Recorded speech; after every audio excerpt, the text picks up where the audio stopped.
Got the recording going.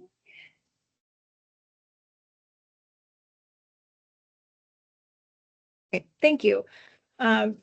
Jennifer Howell for the record. So calling to order the Private Security House Bill 2183 Implementation Workgroup meeting, November 20th, 2025, officially 1:33 p.m., hosting here at DPSST as well as remotely through Teams. Administrative announcement that this is a public meeting subject to public meeting law. The meeting is being digitally recorded and will be posted on the DPSST YouTube page. Discussion of issues will only be conducted by workgroup members and DPSST staff. Please be mindful of side conversations, and comments. With that, we can start the introductions process. So here in the room, Jennifer Howell, DPSST Administrative Rules Coordinator. Jessica Clausen, Certification Compliance Specialist on the CJ side, DPSST staff. Larry Welty, DPI Security. Susie Herring, DPSST staff. Marissa White, DPSST staff. Larry Crompton, Oregon Beverage Recycling Co-op. Thank you. Online, and I'm just going down the list on the agenda. Michael Brandt. Yeah, I'm here.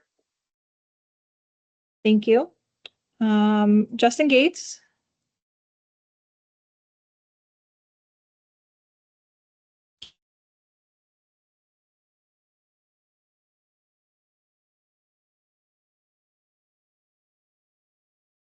Alex. Alex Gallagher here. Thank you. Tom. Tom Heft here. Eric. Eric Knopp, I'm here. Michael. Michael McNerney, present. Stephen. Stephen Sturman, present. I think that got everybody.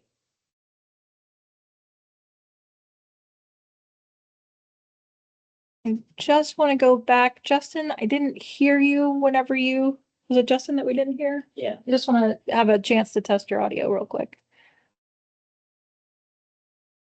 Can you hear me now? Yes, we got you now. Okay, perfect. Thanks. Just didn't want to miss out on your opportunities there. Okay. Thank you all so much for coming back and joining us again. Just with a little bit of recap and going through the process, I wanted to open with a reminder and recognition that there's been a broad range of discussions so far on the eligibility requirements as well as the training requirements. The original wording in the legislation was specific to police officers and the unarmed and armed refresher courses. That was too narrow, but the bill was amended to allow for DPSST to adopt rules that define what constitutes the law enforcement experience and then what the training requirements for an eligible applicant would be. The work group has made significant progress in defining the eligibility requirements for applicants with prior law enforcement experience. So in this context, we can then refer to an eligible applicant as someone who has a minimum of 2 years of experience. The experience is not more than 4 years old whenever they apply for their private security certification. The person has not had their law enforcement certification denied, suspended, or revoked and is not under investigation. And then we've also set up that the type of experience, prior law enforcement experience they have would be correlated to the type of private security certification that they are applying for. In the last meeting, the work group found that an eligible applicant would be able to complete applicable refresher or renewal courses for training and skills demonstration in order to apply for private security certifications. And in the process, the work group identified the knowledge and skills needed to obtain certification as unarmed or armed. Those included the private security authority related to searches, probable cause, citizen's arrest, and use of force, as well as focus on when armed, the firearm safety and firearms qualification. At the end of the last meeting, the work group was in the middle of discussion, item number 9, and what should happen if an eligible applicant fails the refresher or the renewal course that they're taking. Generally speaking, the work group had found that if an applicant failed a refresher or renewal course, that they should be required to complete their corresponding full basic course. The work group acknowledged that this was a higher standard than the process that a certified professional would be held to if they had failed the refresher, but described the need for that higher standard as recognition that this process is offering a shortcut to certification. So while the recommendation to require a full basic course is fairly straightforward when we're talking about an unarmed or an alarm monitor training, because those are classroom and written exam, it gets a little more complicated, and that's where your discussions were at the end of the last meeting when we're talking about the armed refresher course. Because there are 4 touch points there. There's the classroom and its examination. There's a safe gun handling test. There's the firearms qualification itself. And there's the potential for termination from the course at any point due to a safety violation. So I wanted to pick up the conversation there with the armed refresher course and those components, and what happens if an applicant fails, and at what point, what triggers going all the way back to the full basic course versus what might trigger repeating any one of those steps of the process. So opening up the floor for group discussion.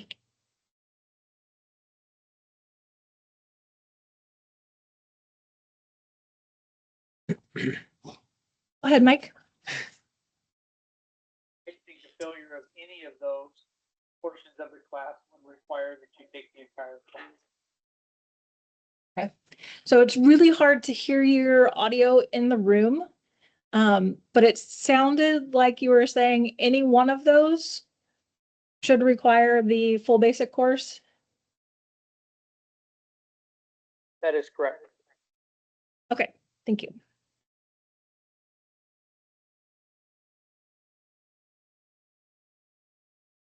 Eric Knopp, I would, my only caveat to that, I think, would be the firearms qual. We all know that shooting is a perishable skill. If someone passes the written exam and fails the firearms qual, I don't see that it makes sense to make them sit through 2 days of classroom again if all they did was fail the marksmanship side of it. So I would argue that qualification failure, they could take the 4 hours again and have to reshoot. Obviously, they have to pass it. I think if they fail the written exam, then yeah, I would think putting them back through the entire 24-hour curriculum would make sense. My only question with that would be, what's the standard that we use for non-prior law enforcement for like recertification if they fail the qual?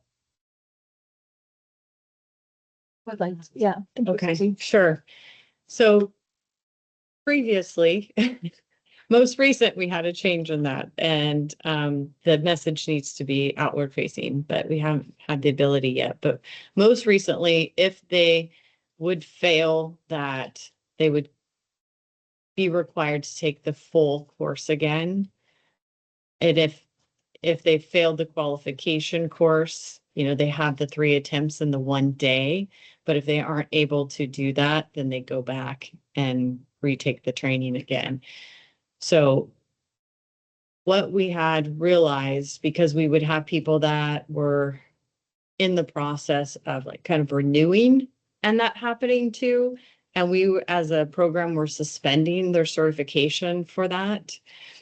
We ended up reviewing our rules, both with Jennifer and the compliance team, and looked at that and the ability that we have with the language that's there. And I still think there's some room for improvement, but we'll get to there with the armed revisions, is that if somebody fails a qualification moving forward, failing a qualification, or being like terminated from class because an instructor can terminate them, those PS6s need to come in either as a failure or marked as the student left or it was a termination, and we should be getting statements from the instructor. as to what transpired. And those will come in and I will review those PS6s and find out why that individual had failed. What was the reason for the failure? Most likely, like 99% of those is the qualification course. So we're just going to require that that person go back and do that qualification course again. But what we're talking about is someone that has not taken the course yet. So they're getting kind of that fast pass to the refresher course. But just to answer your question, I kind of use that example of those that have already been certified. And we looked at it from the perspective of those that were getting suspended. And was there a need to have them sit through a classroom portion when all they did was fail the qualification course? So hopefully that answers your question and maybe helps you make the decision or have that conversation more. It does. Thank you. And I think where we're talking about prior law enforcement and holding them, we talked about holding them in the last meeting. We talked about holding them to a higher standard, especially given the fact that they're going through basically being fast tracked into doing this. And I think we need to hold the line as far as, treating it the same way as we would if it's a non-prior law enforcement having failed the qualification. I think we need to hold that.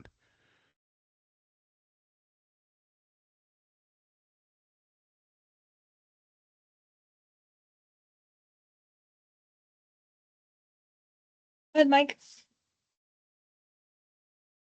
So I think the argument that I was putting forth was if they're able to fast track because of their prior law enforcement efficiency, then turn down my computer. Then obviously they aren't proficient enough at that point, and so then I think they need to go through the same as everybody else. The qualifying, the classroom, everything is all just a fast track based on their proficiency coming in. And so, like I said, so if they don't show that, then they go through the whole thing.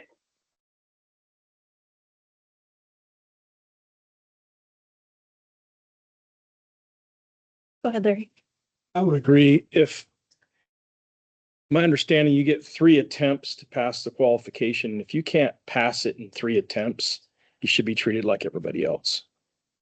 I mean, these things aren't that difficult. And I understand that some people have issues shooting. They can have a bad day, but you get 3 attempts. And if you can't pass it in 3 attempts, then you shouldn't be given a free pass to anything. You should have to go back and do whatever a person without prior law enforcement experience would have to do. I'm inclined to agree. And so, Susie, for clarification, a new applicant, so someone who has never been certified as an armed professional before, if they failed any one of these, they would go back to complete everything. We have not had that discussion. Like, They were only Like talking. if they were taking the full basic armed course. Yeah, no, I hear what you're saying, but we hadn't discussed the full basic course yet. This was just folks that were already certified, refreshing, and then getting suspended. And was it really necessary for them to go back and take? So currently, those that are failing the full course, yeah, they are. We haven't changed that practice yet. So just for clarification, if just anybody goes and wants to be an armed guard and they don't pass the qualification, what do they have to do to continue? It's a failure. So they have to go back and take the course The again. whole thing, start all over? Yeah. Yeah, I was speaking to, just making sure everybody heard, I was speaking to someone that had already passed the 24 hours. A year later, they take a refresher course and they failed the qualification. The process before was suspend and go back through the course again. And it just didn't seem like that was the right way to look at that. But for a full basic, right now, those individuals are having to go back. Well, it's Larry Welty. If they pass the classroom course, So you got two or three different things with the armed. Right. So you have the basic course, which is a classroom. And so I'm assuming there's a test regarding the classroom, and then they shoot their qualifications. And so I don't see why we would send somebody that just can't qualify with a firearm back through the course that they passed. I mean, the portion of the course they already passed. That doesn't make any sense to me. You're just kind of punishing them. Well, maybe apply that to this scenario of what we're here for. Yeah, because I don't have the ability. We're not looking at like the new applicant that isn't a law enforcement officer with that experience today.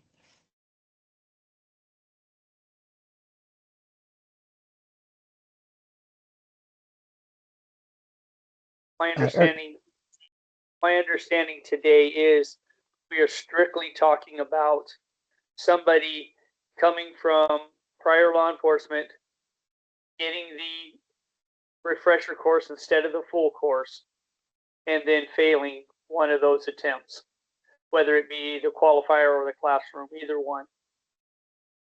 Is that correct? That's correct. Okay, then yeah, I say if you fail one or the other, you lose the shortcut. You go back and do it all.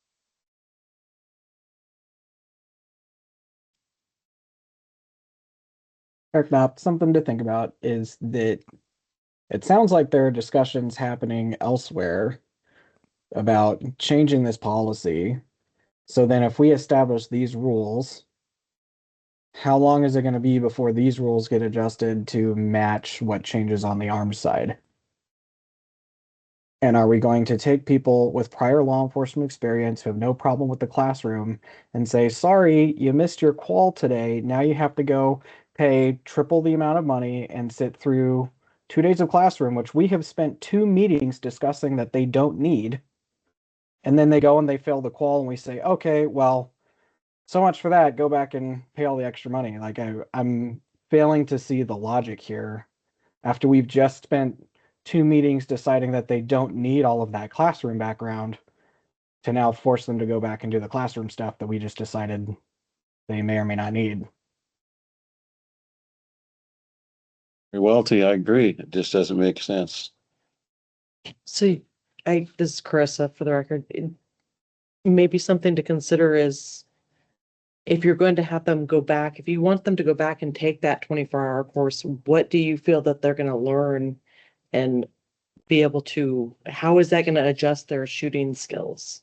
The classroom portion versus the range time.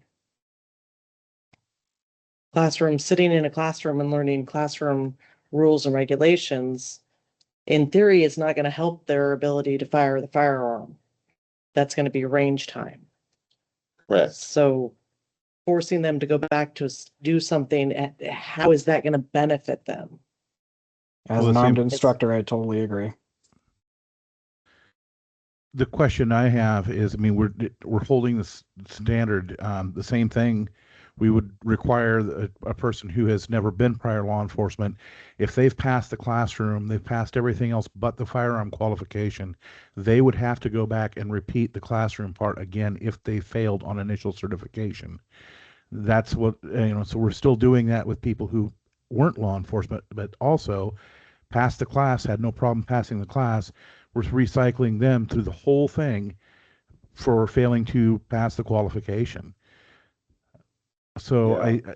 Right, but it sounds like there are discussions happening on the private security side about changing that rule. And so my concern would be No, Eric, that they're saying on the refresher. They're saying on the refresher that that has changed. I understand that, but she also said they haven't made a determination on the other side of it. And my point would be, we all know how slow government moves. If we set this in motion now and they change it on the other side, we're going to have all of these people with prior law enforcement experience who are supposed to be fast-tracked who are now being treated differently. So I just think it's something we should consider. And to Carissa's point, sitting in a classroom does not teach you how to shoot a gun. However, one moment. Sorry. One moment. Go ahead. Oh, Larry Crompton. I know this is kind of apples and oranges, but if a police officer in the academy passes everything in the academy except they can't qualify, they fail. They do have opportunities to remediate their firearms training. If that's the only thing, Yeah. how many opportunities do they get? I don't believe it's officially defined. Yeah. So Jessica, for the record, so it's not defined. They just have to remediate before they're required to be certified. So, and as long as the agency retains them. So if that's not an employment defactor on their end, let's say they're hired, they have 18 months from their hire date, they do their 4 months, 640 hours of basic, they fail to qual the firearms, they can remediate, and essentially as long as they're retained, they can do it as long as they're not out of compliance with their certification. Because I know once you're hired, if you don't pass your annual qualifications, you don't get to go out until you do qualify. And if you're a probationary officer, they usually get terminated. Yes, and so that's going to be, Jessica, for the record again, the agency's policy, since once they're certified, they have their annual maintenance requirements they have to do, which is determined by the agency. So if they fail to qual, whatever their internal policy is, we'll work through them. And if that is a result of a separation, we'll get that on the back end. But we don't look at, did they qual, if that makes sense, since we're not the employer.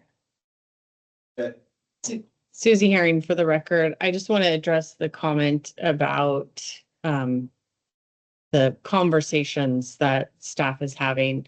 So we have this work group that we created based upon this legislation. We were approved for another work group for the ARM curriculum and the rules that would be associated with that. So the decisions that you would be making and recommending, I guess, to the policy committee and the board based upon this work group is related to the way that the rules are written and the curriculum's written now.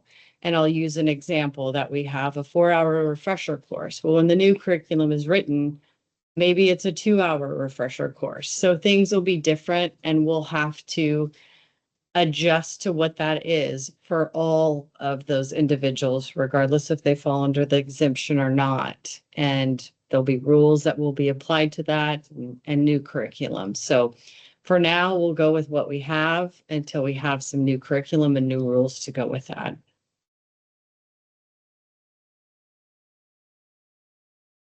Michael.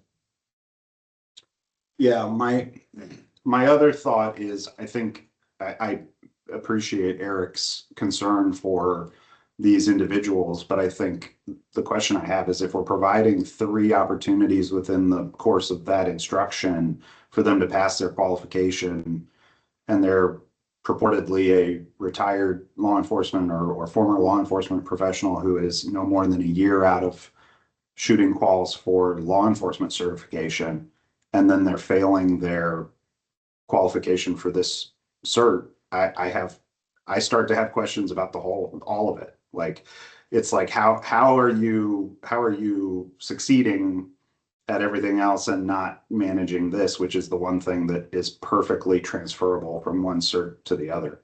And that's what makes me think like maybe going back to that base course and rescinding the fast track makes sense, even though it does potentially feel like a more stringent requirement than refreshers for other individuals.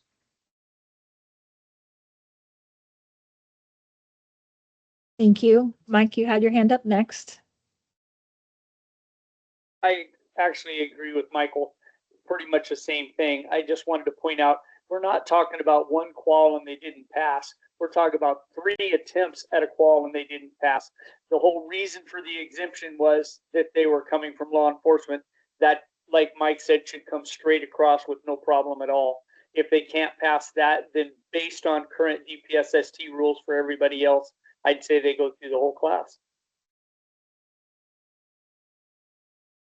Need to get a consensus, Jennifer, because we're getting Sure. There was one final hand up with Stephen, and then we'll go for like kind of a consensus discussion.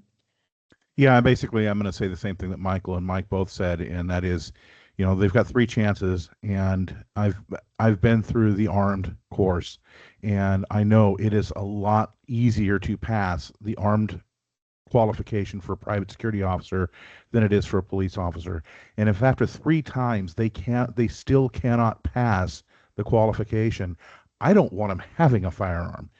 So I think it is entirely appropriate to make them go through the entire course again, because we are giving them a fast track. We're trying to provide a way for them to get licensure that is faster based on their qualifications. And if they can't qualify with a firearm on a test that is a lot easier for a private security officer than it is for a police officer, there's a problem that is deeper than just their ability to fire a firearm. Thank you. It's Larry Welty. I'm sorry to disagree, but I just don't see what sending somebody back through a classroom is going to make them shoot better. If they passed everything else, but the qualification, it just doesn't make any sense. If they can't qualify shooting, then they shouldn't be armed. Plain and simple.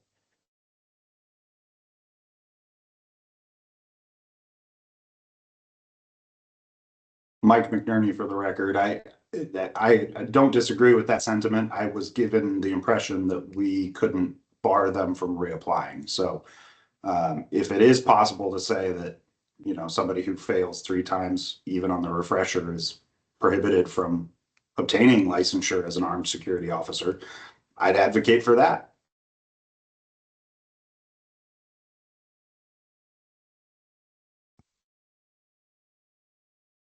As far as I'm concerned, like I said, this is for initial licensure. I was under the impression that if they couldn't pass it based on our previous consensus, based on, if they couldn't pass the abbreviated refresher, basically, that we put them through the full class. We do that for, we would do that for somebody who had no prior law enforcement experience, and if they couldn't shoot. So, I mean, it's still the same thing. That's where, I agree. If, 3 times through, they're not able to pass it, there's a deeper problem, and they're not going to be able to pass it. Doing the classroom isn't going to help. But I'm trying to hold a standard that, we hold everybody else to. Thank you. I'm going to just kind of go through the list of attendees today. With the idea of the recommendation being that a failure of the exam or the qualification or the safe gun handling test or termination of the course for a safety violation would result in the requirement to go to the full 24-hour course process. So just going down the list, just to determine consensus, majority consensus. Mike? Yes, retake the class. Larry Crumpton? I'm just not convinced yet. I mean, I can see both sides of it. Justin? I'm going to say yes on this. Alex? I agree on retaking the class. Tom? I agree also. Eric? No, I think they should have another shot at the refresher. Michael? I'll say yes, retake the class. Stephen? Retake the class. Larry? Pressure. Okay. So right now, the majority is in favor of the full basic course. So at this particular point in the work group, what we would normally do is advance that majority as the recommendation. But I do want to remind everyone that this does continue through additional process. So it goes to the policy committee as well. And after the policy committee, there is an open public comment period where the agency accepts public comment on any of the requirements. And that would be an additional opportunity to voice feedback or concerns or questions about the process that makes it that far. So we're having this discussion today. That is the majority recommendation at this time. It can still change between now and then, but once it's a public comment, that would be an additional opportunity to have voices heard. But I just Mike wanted to make McNerney sure for the that that record. place was there. Yep. Jennifer, would it be permissible or even possible to forward the recommendation as the majority recommends retake the class, with the secondary position being that a retake of the refresher and then remanding to the base class would be the alternate perspective? Is it possible to record that, or can we only forward our majority perspective?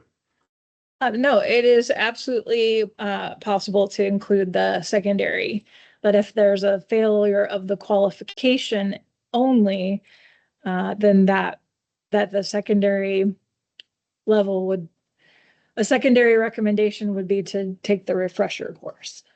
If there's a consensus on the secondary. Okay, all right, so Susie would like a consensus on there being a secondary recommendation. What that is.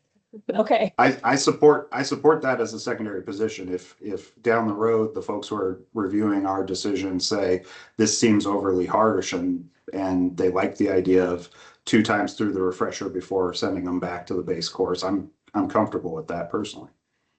So I just, for the discussions that you all have had, you've talked about the qualification and that the classroom isn't going to improve a qualification outcome. So does that still apply to the 4-hour refresher course too? Does that sentiment still apply to that? Because it sounds like you're making a secondary recommendation that if you have failed the qualification, you're still going to go back and start over with the refresher. Yeah, because you've been given 3, sorry, Mike McNerney for the record. You've been given 3 opportunities to pass the qual and you failed it. There is a what I would consider to be a time investment for the retake, right? So you're going to redo the 4 hours of classroom time. It's not necessarily going to make you shoot better, but it's going to make you it's going to put you in a position where you have to go and make an investment of time to get that next opportunity to shoot, which puts something on the line so that you actually go out and try to hone your skill. It's not just essentially free retakes until you get it. That's why I think the full course serves as an appropriate impediment for, again, just somebody who literally can't shoot being like, oh, I'll just keep retaking this until I get it right, which scares the heck out of me, because everybody has a lucky day.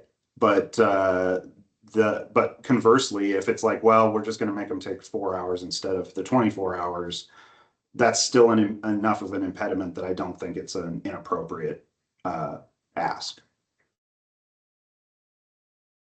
Any other discussion? Okay, so the question is there consensus to allow a secondary recommendation? And I guess I'll call names again. List again. Yeah, just to be sure. Okay, so Mike Brandt, would you vote for no secondary No. recommendation? Okay, No. okay, thank you. Larry Crompton. Well, since I didn't make a stand last time, I'd say yes for the secondary. Okay. Justin? I'm gonna say no on this one too. Okay. Alex? I'm gonna say no on this one. Tom? No. Eric? Yes, providing that we're on the same page about what this recommendation is, which is that if they pass the written exam, but they fail the firearms qual or the safe gun handling test, that they take the 4-hour refresher again. If that is the secondary recommendation, then yes, I would support that. I believe that's what the secondary is. Okay. Michael? I will support it. Okay. Stephen Nope. and Larry. Yes.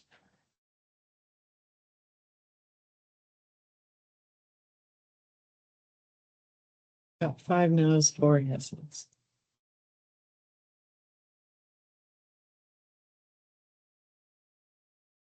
Five no's, four yeses. That's what I had as well.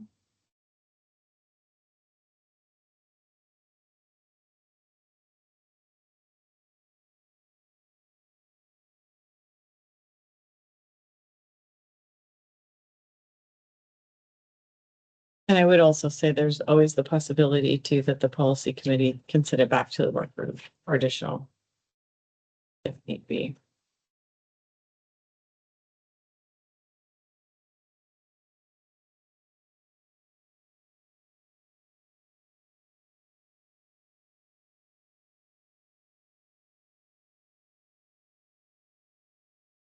So the outcome of the secondary recommendation is that it would not move forward. We would just be doing the primary recommendation of a failure at any of the points is the full basic requirement. It's kind of where we stand as a group right now at this moment. Okay. Can I add one thing just for thought? If I was trying to think of a reason why somebody may fail with qualification. And one thing comes to mind, oftentimes we had to have officers switch handguns. And if they're trying to qualify 3 times in the same day, but it's not the right handgun for them, and that's brought to their attention and they make the changes, and the next time they qualify, it could be a grip, it could be the size of the gun, depending on the size of the hand. There are reasons why that could happen, and you could still shoot, but on that day, there were things that got in the way. So with that in mind, I would say that they should be able to have a second opportunity to make those adjustments. So when I originally said I could argue both ways, I've changed that now, and I say that they should be able to try a second time. If they don't pass a second time, personally, I don't even think they should be there, but I don't think that's an option. Thank you.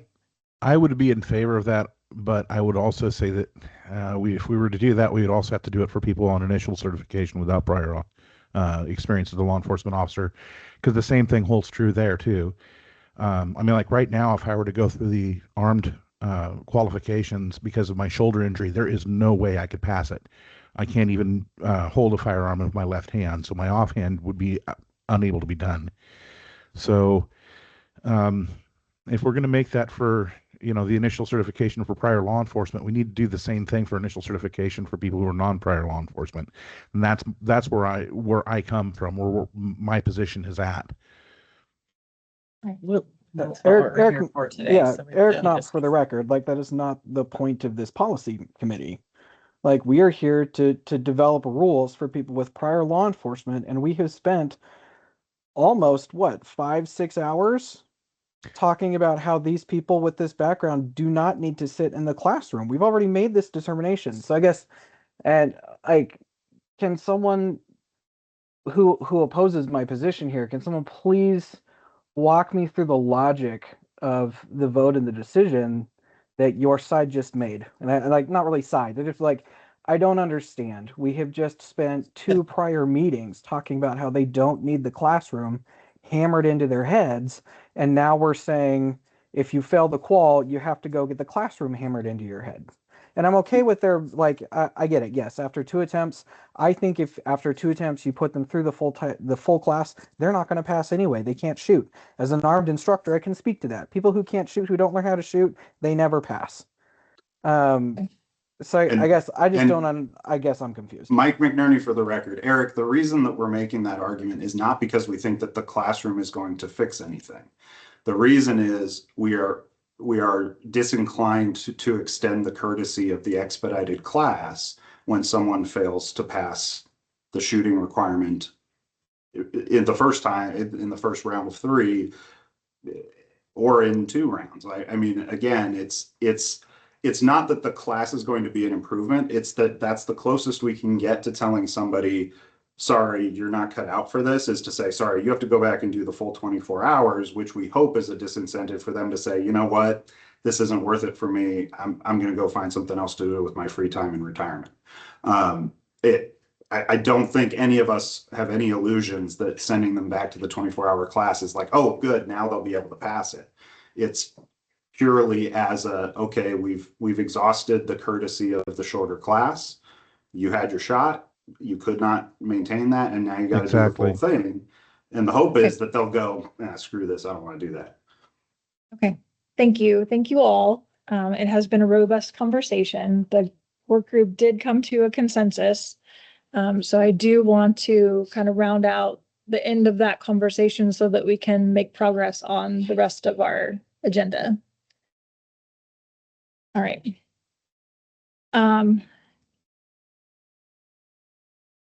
So the next question, so aside from what we have just discussed, the next question before we move on was if there were any other concerns related to the training requirements for these eligible applicants. That was just to round out the whole conversation on this. I think everybody was doing pretty good about the previous recommendations about the refresher and who could take what. I didn't want to pause for any other thoughts on other past training requirement discussions. Okay. So the next discussion item we had was number 11. And this just takes a look at the manager and the instructor private security provider certifications and licenses, in the question that currently, if a person is applying for a manager license or they're applying for an instructor certification, they're required to have had the full basic course. So in unarmed for the licensed managers, and then for each of the instructors, the basic courses that are applicable to the instructor certification they're applying for. So if that is a requirement of those individuals to have taken the full course, what happens if an applicant with prior law enforcement experience is also applying for a manager or an instructor license, but they've obtained their, or in the process of obtaining their unarmed, armed certification through the prior law enforcement experience eligible applicant process? Any thoughts or concerns or conflicts there?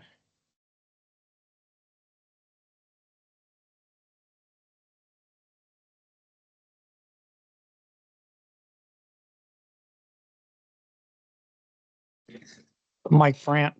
I think that's kind of a different beast.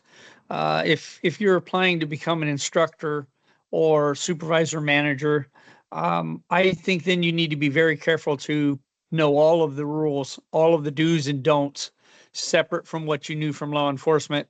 So if that's your desire, then I would suggest that they went through the full course.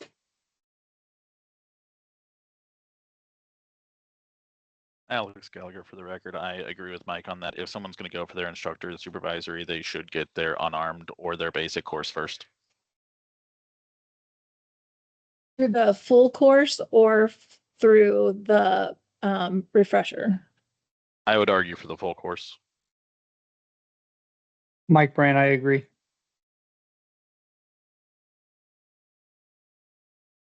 Anyone with a difference? Okay. Larry Crompton, question. Just lost my thought. So we're allowing people with prior law enforcement experience to become certified, but when it comes to promoting, like I've never been a guard. I went straight to manager, but I would still, as with law enforcement, I've been supervised by bureaucrats with no law enforcement experience, and it was a nightmare. So, but this is different. These are police officers. If they can pass the basic through the 4-hour refresher, then I don't see a reason why you would make them go through the entire process to become armed security before you could become a manager. It doesn't make any sense to me. Or am I looking at this the wrong way? Well, I would just say like maybe they're applying for multiple certifications at one time. So there are two buckets of scenarios. One is the person who applied for unarmed or armed first, and then decided that they wanted to add on a manager or instructor. Or maybe there's someone who's going straight to instructor or straight to manager. Even those individuals are still required to take the unarmed or armed, whatever correlates to that license or instructor certification. Sure, but can you streamline that first one? Isn't that the question? Yes. Can you streamline the means. basic requirement? I don't see a reason not to. I want to throw a wrench into that. Based on the statutory language for that, it's related to the professional. So I don't know that it could be something that's coming in at the same time as the example that you gave. I think they would have had to obtain the professional certification and be moving into an advancement. The exemptions related to the professional certification, not the manager certification, which the manager requires the 14-hour basic course. So you could get a manager license, just as Larry's saying, and not be certified as a professional, and the statutory language is referencing the professional. Would That is not be able correct. to utilize that exemption to apply for the About that. managers. So Larry Crumpton, if I have my supervisor manager certification, I don't need to do those refreshers every year for the, Professional? No, unless you're maintaining it. Just for the manager license, you do. Well, I'd take the. I'm sorry, it sounded like it was contradicting. The refresher course for a manager is different than a refresher course for an unarmed. Right, I've been doing both. Oh, no. You don't pull both. Unless you're a supervisory manager who needs to be out in the field doing unarmed or armed work, Yeah. in which case you Yeah. have to have both. Yeah, they need to have that certification. Let me run through the hands that are up. Yeah. Alex? I was jumping on and making sure that I was still on the same page with this as well. If we're having them put in their unarmed let me just say instructor and manager license at the same time as the basic professional, that's where I'm saying they need to complete the full class. But to piggyback off of what Larry's saying, if they've already gone through their now a year and a half, or they're going into their refresher, if they want to apply for a supervisor or an instructor one, so long as they can pass it, I'm okay with that. But if they're putting all of them in at the same time, that's where I have the concern. Okay. Michael? And I'm going to be difficult and slice it differently. So I think if we're allowing a fast track for the professional certification, they're achieving the professional certification, and we've provided a fast track to it. I don't think it's appropriate to say it's a fast track, but it also is a lesser classification of cert. However, I do think that the instructor certification is different. That part, I would say, I feel uncomfortable having somebody jump straight into securing that instructor licensure immediately upon obtaining a fast-tracked basic license. And I think there's some requirements around how much experience you have to have, but I also seem to remember 3 years. there might, so 3 years of experience, but I also seem to recall that they count law enforcement experience for that. So it may be that it's not just 3 years of unarmed professional or armed professional before becoming an instructor. So I would have questions about what the current statutory requirements are around that first. But instructor seems to me different than somebody saying, I want to just grab my manager and executive license at the same time. I'm much more comfortable with the latter than I am with the former. You? Stephen? Okay, as far as manager goes, I think if they've managed to go through the unarmed professional, they've got that license.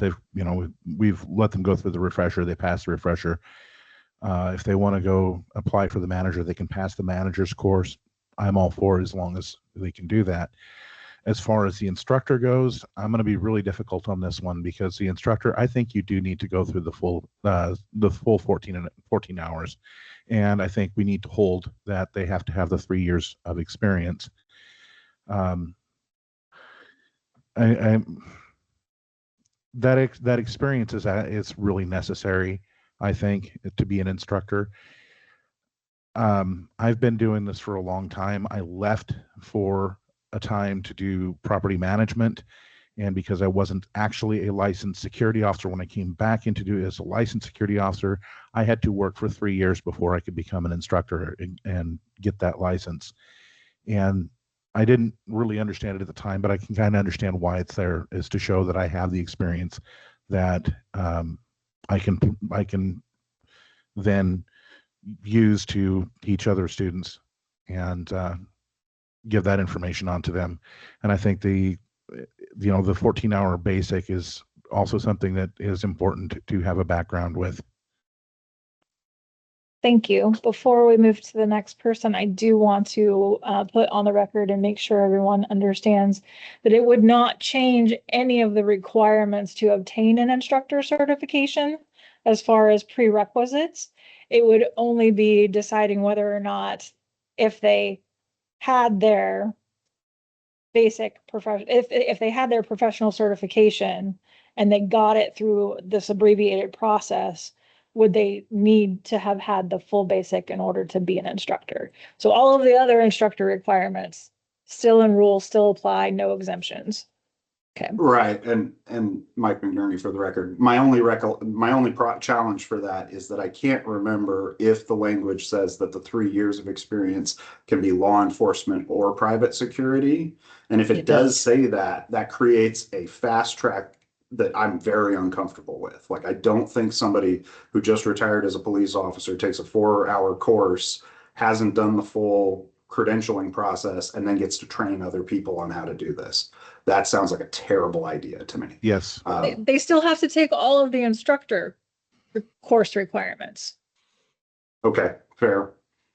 They're not getting fast tracked through the instructor course, which is of course multiple days of instruction. No fast track Okay. to the instructor process. Mhm. There is a instructor prerequisite to have had your basic course. Right. And so and we're allowing a fast track for that, so they would only have that 4-hour basic. right. Because that refresher Course, counts as not their basic. certification. It's the course. Oh, the course is the prerequisite. So even though they have the certification, they would still need the full basic course in order to qualify to become an instructor. Great. That's how it's the stated. Course, not that they have the certification. It says 14-hour course or 24-hour. Outstanding. I have no objections.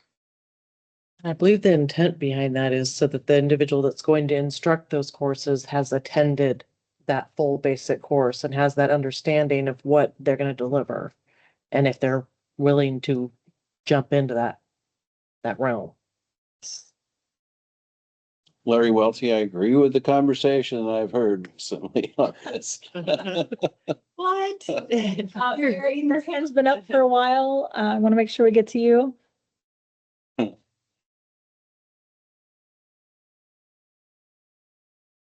Sorry, my microphone is muted. I'm just looking through what's listed on DPSST's website, and as far as the unarmed instructor goes, it doesn't say you have to have the 14-hour course. It's in the rule. It does. It might not be on the website, but it is in the rule. It's in the rule. Okay. But yeah, to the point that DPSST staff is just making, like, you still have to go through the unarmed instructor and you still have to go through the armed instructor. And the armed instructor requires a 40-hour handgun development instructor course. Yeah, there's part of me that's like, they either have the cert or they don't. If that's already a pre-existing requirement and someone wants to be an instructor, then they're going to have to do the full course anyway. And that's just the price you pay. So And then as far as the manager side goes, I don't think we're fast tracking anything there. And managers, EMs and SMs don't have to be certified to do armed or unarmed to be a manager or an EM. So I don't think any of that would apply either. Well, they don't have to be certified and hold that professional certification, but in order to apply as a manager initially, they have to have had that basic course at some point in their career. The unarmed? Yes. For either manager, supervisory, or executive, they must have taken the basic 14-hour course in order to apply for that manager certification And or there- licensure. And there is a time limit on that too, isn't there? Because I had it, but when I applied for my executive, I'd been unlicensed for about 6-7 years. And I had to take the full basic over again. Yeah, it's 4 years 4 years. and you have to start over after 4 years. Also, if I did that by mistake and it was excessive, I'm okay with that. I'm just making sure I'm on track with where we are. Yeah, no, I had failed to think about the fact that the instructor course is obviously going to be a significant investment. For the manager piece, are we saying that the language for the rules for the manager piece also stipulate the course, or is that simply you must have held that certification? Of course. Course required. Okay. So unfortunately, I'm not clear. I don't understand where everyone lies. So if we are looking at the manager license, and so I feel like what I've heard is that now you were saying the fact that they've had their 4-hour refresher and gotten certified doesn't meet the rule I mean, I think we're having a conversation that that we don't need to have. Okay. the rules don't allow it the way that they're Yeah. written.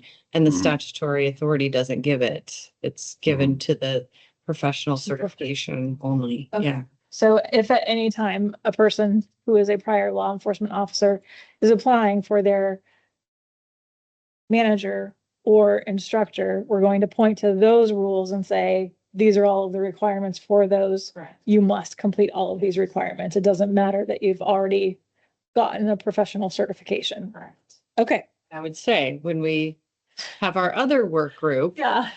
there's time to look at it from a different perspective, but for the purposes Okay. of this work group and this statutory language. That seems kind of silly. Okay. And I saw a few head nods online. And so I agree with I don't Susie. I like the rules as they are. okay. Mhm. All right, Yeah. so I never had to worry about it. I never needed to even put it in the memo. Everybody just rip that page right off. You're just being thorough, Jen. Okay, all right. Full course as current rules require. Writing it down, folks. Okay. Thank you. So your memo has one last discussion item, and that is discussion of fiscal impact. But I want to save that discussion until after we've had a chance to look at the administrative rules, because sometimes those administrative rules will also add to the conversation. So now, if you would, please take a look at the draft administrative rules that we sent to you. How we have till 3, so I still have half of an hour. Yes. Okay. That's, Yep. Okay. You need it? So the draft rule attempted to capture the discussions that the work group had up until right before the meeting today. So it was to capture that discussion and consensus up to this point. Again, the work group still has the ability to make changes to any recommendations after the consideration.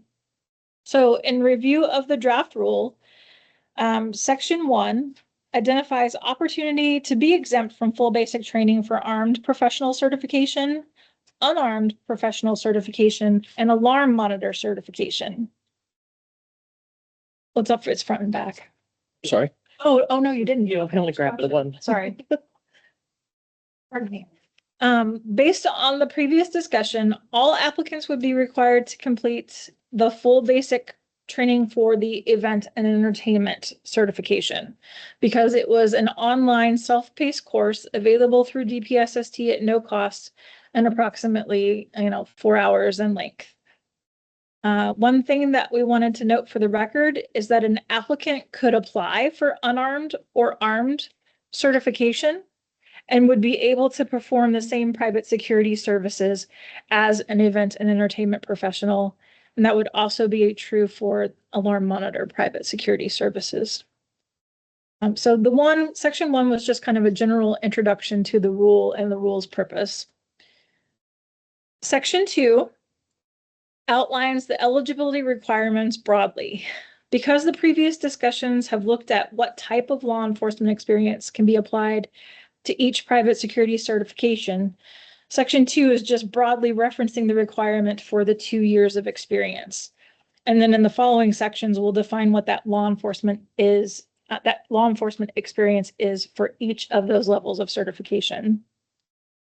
So also in Section 2, you'll see the requirements that law enforcement certification not be denied, suspended, or revoked, or have an open or pending investigation by any agency into allegations of misconduct or a violation of the law.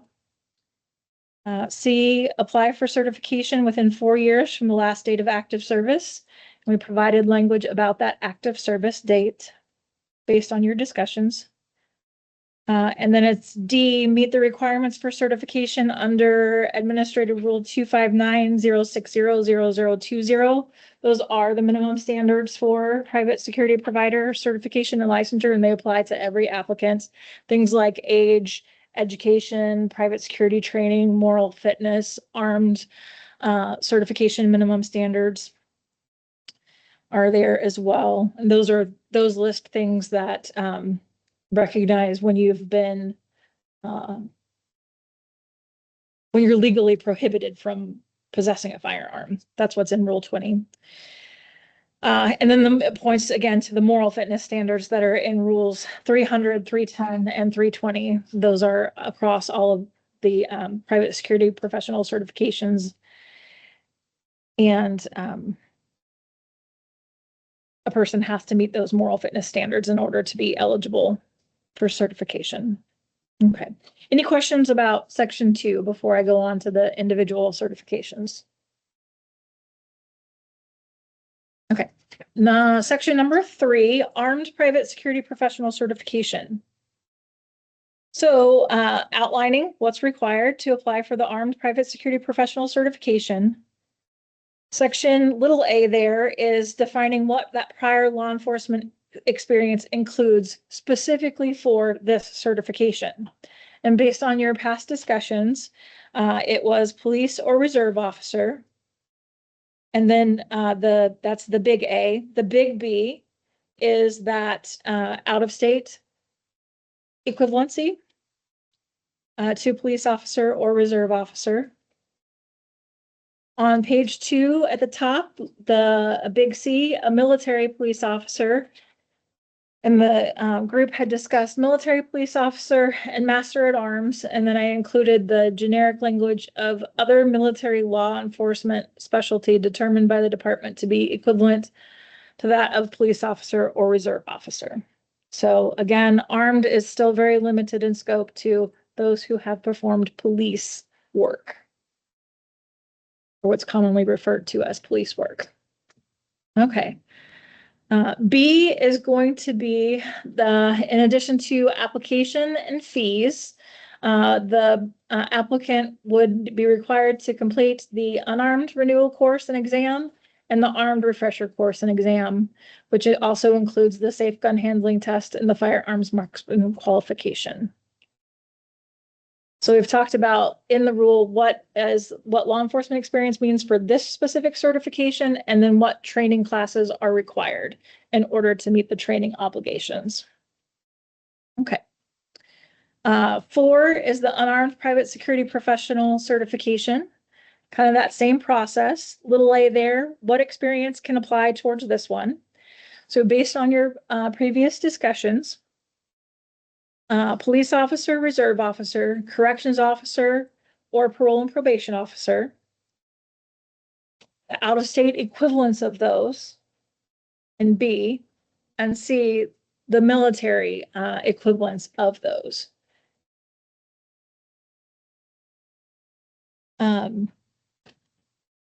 I had a personal note to ask about the military equivalent of a parole and probation officer. I'm not aware of one, and I didn't know if anyone could fill that in, but that may be something that comes out of Section C there is recognition of a parole and probation officer from the military. I don't know that it exists, so. I don't think it does exist. Yeah. I think the military typically refers those that are convicted under courts martial usually go to a federal penitentiary. I don't think there's a military equivalent to parole and probation. Thank you. The other note that I had for both 3 and 4 is we've listed police or reserve or what other law enforcement in Oregon, the out-of-state equivalent or the military equivalent. I wanted to be sure that to communicate that DPSST would interpret the minimum to have 2 years of experience to include any combination of those. So if by chance one person had a year of military police officer and a year of Oregon police officer, that would equal 2 years of experience. And I wanted to be sure that everyone had consensus on being able to combine experience sources. I think as long as they were in good standing in both, that they would be all right. Jennifer, Thank just you. to add something, just because we've seen this on the CJ side, Jessica, for the record, for that 2 years, if they had 1 year, a long gap of service, and then another year, I just want to see if that matters to them. Like if it's 1 year, they didn't work for 5 years, they had another year. Mm-hmm. Is it any time frame in combination of 2 years? Well, obviously within the past 3 years. So if they had that, then that wouldn't qualify as potentially. I guess my interpretation would be that no, because the 2 years didn't fall within the 4-year Okay. prior to application of private security certification. Does that sound appropriate to everyone else too? That sounds good. Okay. Yep. Okay. Number 5. Outlines the requirements for eligible applicant to apply for alarm monitor certification. Defines law enforcement experience for this certification as experience as a telecommunicator or emergency medical dispatcher. It did not include out-of-state equivalency, or of course, it wouldn't include the military law enforcement experience either. So I wanted to first confirm not including out-of-state, but also just open it up for a second question. Going back to the discussion on, does this fit the alarm monitor industry? With the idea of the majority of alarm monitors who are certified are working for alarm monitor companies.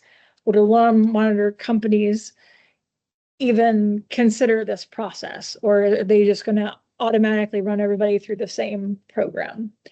So is this helpful to the industry in the way that the unarmed and the armed are going to be received as helpful to the private security industry?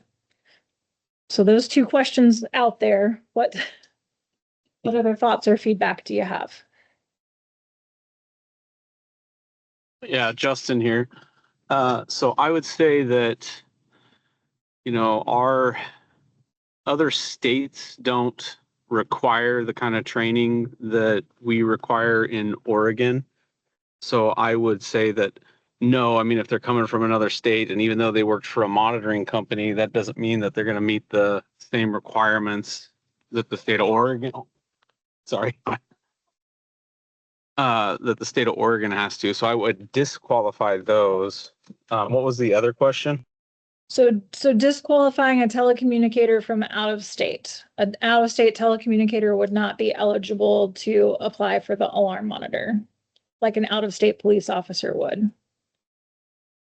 Yeah, I would say no, they wouldn't, Okay. because again, they don't meet the same, I mean, anybody else can chime in too, but they just don't meet the same standards as what we put them through in Oregon.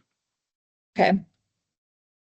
Right. And then the second question was whether or not this particular exemption was truly going to be helpful to the private security industry. The alarm monitor exemption for telecommunicators. Yeah, and again, I would say no to that as well.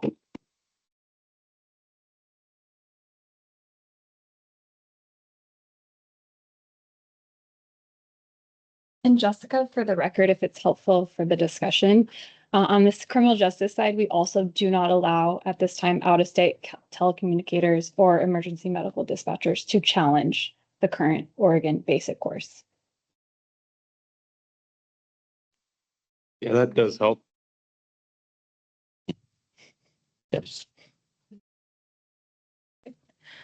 So I know that there have been discussions along the way about whether or not to include the alarm monitor through this telecommunicator exemption. What is the recommendation today?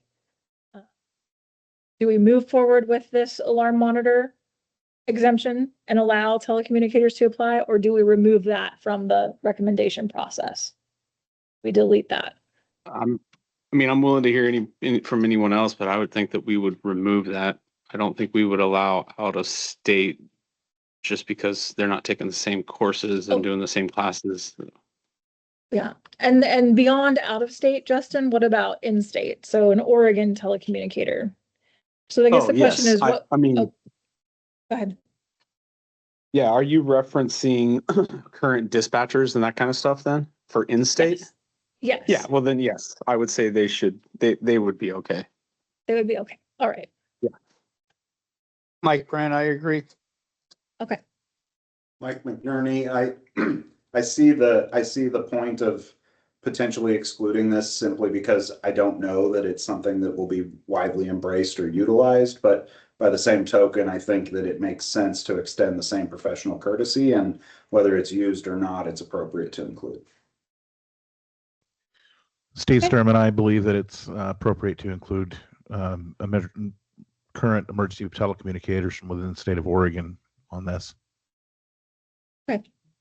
Eric Knopp, I agree. Thank you. That was a very good affirmation of moving forward with it. And again, so it would sit as it's currently written in the draft rule here as the only prior law enforcement experience that's applicable is that as experience as a telecommunicator or emergency medical dispatcher in Oregon. That's what that as defined in ORS code means in administrative rule language. It means just in Oregon because it has to be exactly that definition. Okay. All right. Thank you all. And again, it refers to submitting the application packet, the fees, and completing the renewal course, the alarm monitor renewal course. Okay. So that takes us to section 6. Section 6 is what we finished talking about today. So I'm going to read through this, and I don't think that there are any changes. Section 6 addresses what happens if an applicant fails a refresher or renewal course and is directing the applicant back to the full basic training course. So as written, and then as based on your consensus today, applicants who fail the armed refresher course and exam, the safe gun handling test, or the firearms marksman's qualification will be required to successfully complete the basic firearms course, exam, safe gun hand test, and marksmanship qualification in its entirety. B, applicants who fail the unarmed renewal course and exam will be required to successfully complete the unarmed basic classroom instruction, exam, and assessments. C, applicants who fail the alarm monitor renewal course and exam will be required to successfully complete the alarm monitor basic classroom instruct.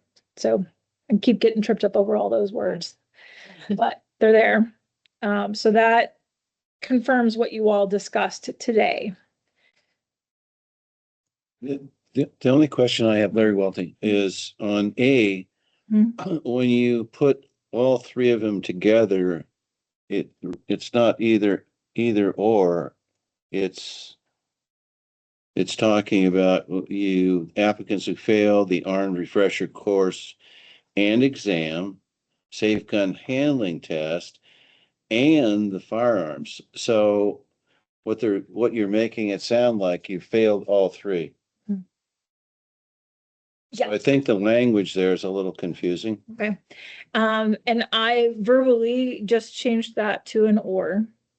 I'm just going to recognize the challenge in our current administrative rule language. We currently list out each component of the course instead of saying the course, and the course includes these parts. So that's why it's got all of the parts listed there right now, and that's why I started with the and.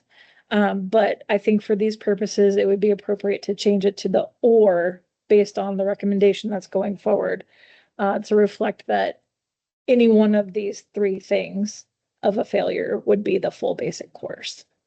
So A, applicants who fail the armed refresher course and exam, or safe gun handling test, or firearms marksmanship qualification. Like that. Okay. And that is reflective of what the consensus, the majority consensus was earlier today. Okay. Section 7 is that fantastic DPSST language that says that we may require the applicant to provide proof. And then we would be able to work through what that proof is on a case-by-case basis. But we are not knowing the process yet, as of this date, what the internal agency process is going to be. We may or may not have to, like if it's an in-state applicant, would we be able to look at resources within DPSST to just go ahead and grab that information, or would we still have to require them to submit it to us? If they're out of state, we're going to have to require them to submit it to us. Military experience as well, we would have to require them. So just because we don't have that full process worked out yet, this gives us the broadest ability to apply that need to have proof on a case-by-case basis. Section 8 is really just some draft discretionary catch-all language that if there was something that was not expressly addressed in the administrative rule, DPSST would still have the ability to look at the experience that's being submitted to determine whether or not it would be eligible law enforcement experience. And it just says that the department has the discretion to accept additional types of law enforcement experience based on the documentation provided, as long as we determine that it's substantially equivalent to what's required for professional certification. Okay, so section 9 was that last a discussion item that we had about managers and instructors. And to tell you the truth, I'm going to have to sit with that and decide whether we'd even have to reference it in this rule or not. But it was also just kind of a draft placeholder for our discussions. But I'm comfortable with where you all landed on. It's not even an issue. If you're applying for those things, you have to meet all of those requirements. Eric, not for the record, I think in the interest of clarity to people who would be reading these rules, trying to determine their eligibility, I think including it to give them the heads up that they have to do everything in its entirety would be wise. Okay, so kind of like a pointer rule saying if you're applying for either a manager classification or an instructor classification, go to those rules, you have to complete everything. So something that just flags it. You know, I like it as written in the draft language, but I'll leave that to your discretion. Okay. Like I said, just something that we write as a placeholder and then have to think about it based on the conversations that you all have just had. So thank you. I appreciate that.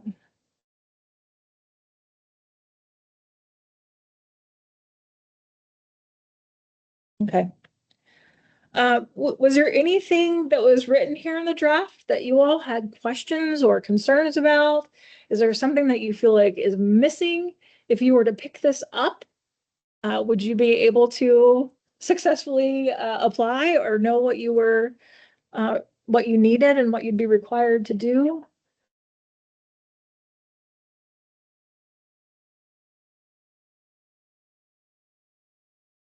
Yes. Okay. So I looking believe good so. so far. All right, so if I sent this to the policy committee with just a few minor edits to the and or and deletion of the parole and probation officer, would look pretty good to you? Okay. Eric, yep, absolutely. Yes. Mike Randall, yes. Great. Well, thank you all so very much. Feel free to ask questions anytime. So we are at a few minutes away from 3 o'clock, but we had the one last thing that we wanted to gather information about, and that was identifying potential fiscal impacts, whether they're positive or they're negative. What could we say about these rules and the fiscal impacts that they have on private security? I would say for the individuals, it would be a positive because they could take the refresher course in some cases rather than the full course. I would say for the department, as far as DPSST, it wouldn't be beneficial because they'd make less money. DPSST's fees would not be altered or changed. It would be the training requirements and what the individual's paying that instructor for the training. I don't think there would be much of an impact as far as DPSST or the state of Oregon. And I actually, from what I'm seeing, it wouldn't affect my my business much at all. But that's from a business standpoint. I'm not an instructor. My primary business is as an instructor. But it might be for some of the companies out there that do provide instruction for private security professionals. They might take a bit of a hit because it's going to reduce the number of people going through to having to take the full class.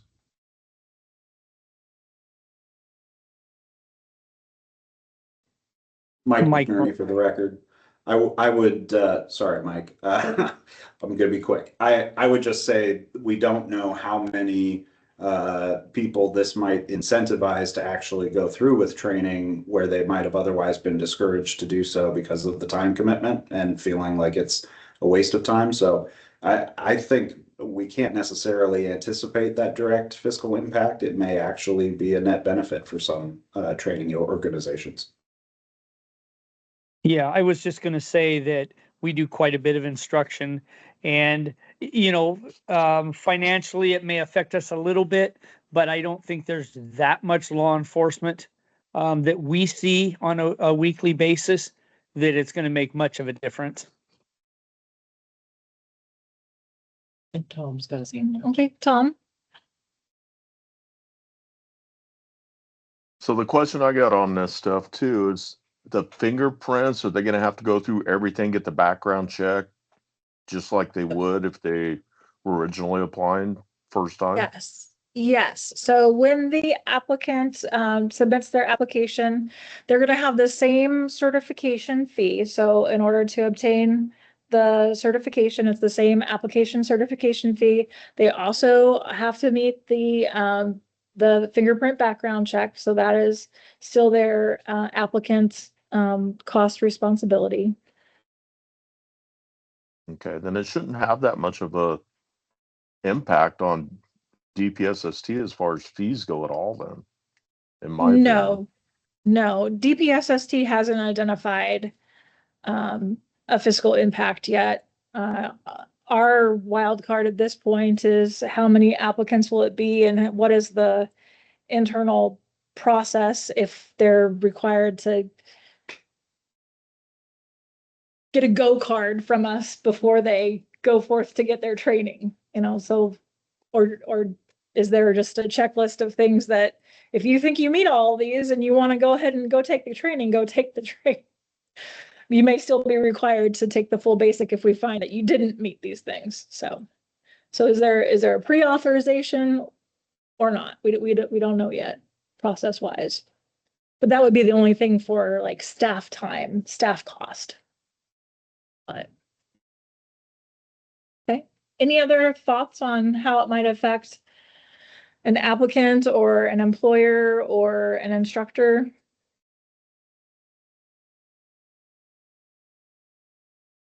Eric, now for the record, I agree with Mike McNerney. I think this might encourage more people to apply. I don't know that a lot of, as an instructor who occasionally does outside training, I don't know that I would be losing a lot of money on this.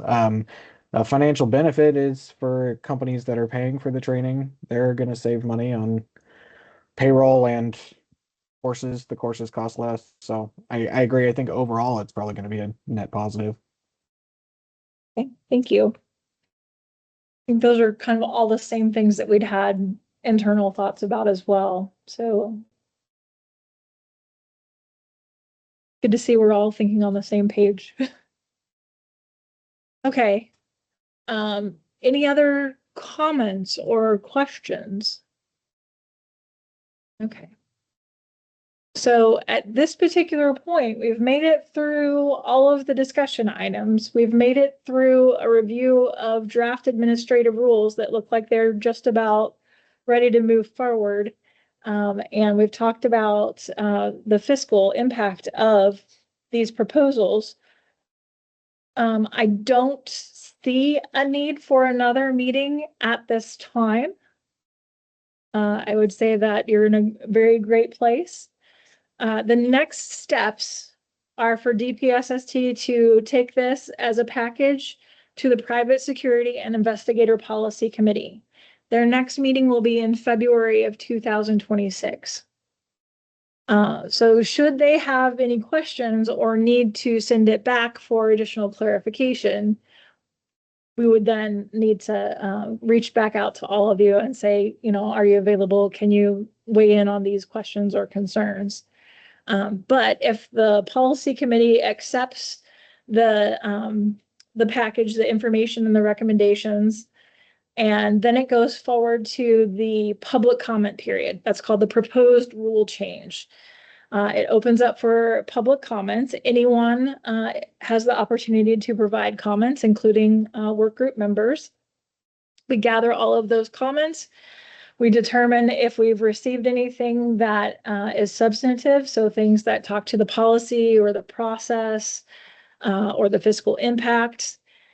That may get returned back to the policy committee and in turn returned back to the work group for additional consideration. If it's magic and we don't get any opposition or substantive comment to the rule change, then it would just proceed on to the board for final approval, and that's the Board on Public Safety Standards and Training. They have to give everything a final approval before it can be adopted. So in a smooth line from beginning to end, February Policy Committee, March public comment, April board approval, May implementation. But It'll be July. we all know that time does not move in a straight line. So the best case scenario, but yeah, please accept our thanks for all of the time and resources and commitment that you've given to this. We really, really appreciate it. Thank you so Thanks much. for having us. Thanks, everyone. Appreciate you guys. Thanks for the Thank you. opportunity. Good work, James. Good work. So while I've got you together, What's up? Has it- I'm still recording. Oh, So you want it on the record? oh, nothing that I think would be horrible, so. Uh, But it doesn't pertain to